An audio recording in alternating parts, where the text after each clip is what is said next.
So my name is Edward Daniels. I'm an actor in Washington, D.C. I started acting in undergrad. So I was pre-med and then got caught up in musical theater, which my parents didn't quite understand. But I started doing musical theater in undergrad, and I just fell in love with the stage. I shot my first feature film a couple of years ago, and it was called By the Grace of Bob, and I got to work through Ann Chapman Casting, who's down in Richmond, a great casting agency down there. It was great being on a set as a principal in a feature film. Amazing amount of, I can't even describe what I learned on that set, working with the talent there, working with actors from Atlanta, from New York, from LA, experienced actors. I learned so much working on that set, especially day in and day out. It wasn't a quick shoot. We're working for a month filming this thing, and it was just a tremendous experience.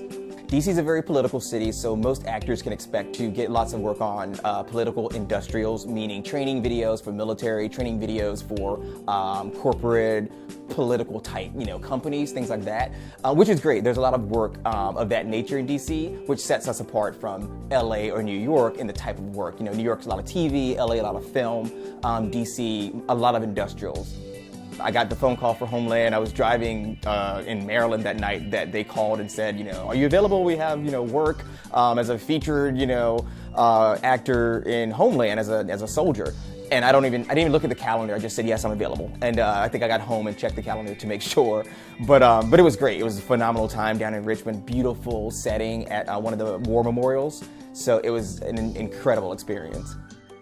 So one of the most fun shoots I ever had was You Are the President, where ProSieben Network, which is a German television network, they came to the States to film this scenario of, putting the audience in the position of being the president. So I got to play a fictitious Secretary of State, and it was great because I'm working with an entire German team, and sometimes there were communication gaps. But it was great. It was a very fun shoot where I got to play the Secretary of State, and it was an interactive game, so the audience watching were interacting on their phones and online, kind of determining the show. So it was a very, very kind of a mystery dinner theater type show for film, and it was just a total hit.